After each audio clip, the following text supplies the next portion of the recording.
Explainer. Ukraine crisis tests China-Russia partnership. Russia's military buildup along its border with Ukraine is testing the possibility of a Moscow-Beijing axis lining up against the US and its allies.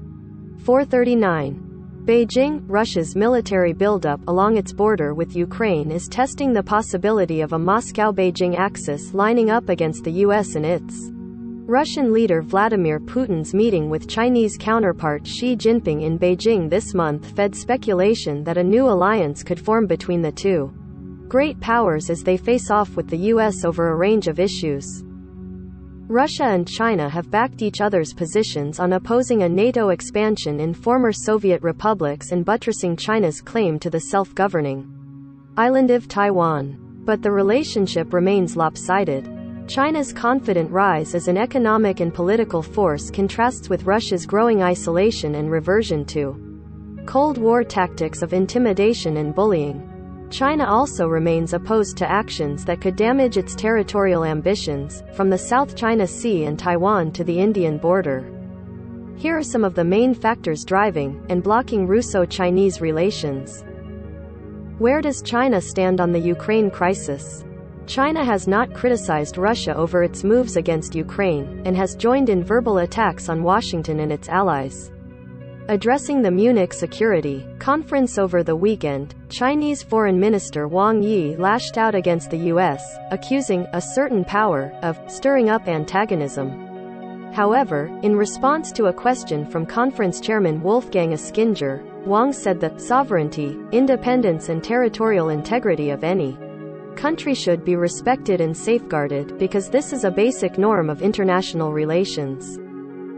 Ukraine is no exception, Wang added. He also stated that major powers should act in defense of global peace and no country should repeat the past mistake of forging rival alliances. That chimes with China's long-standing opposition to military alliances and often invoked, but often breached in practice, policy of non-interference in other countries' internal affairs. The comments were also in keeping with Beijing's quest to replace a global order underpinned by alliances it considers threatening to its own development. Those include NATO and newer groupings joining the US with Japan, India, Australia and other states with which China has substantial foreign policy disputes. What did the 11 Putin summit achieve? Xi and Putin met ahead of the opening ceremony of the recently concluded Winter Olympics in Beijing, after which they issued a lengthy joint communiqué, seen as announcing a new and closer relationship.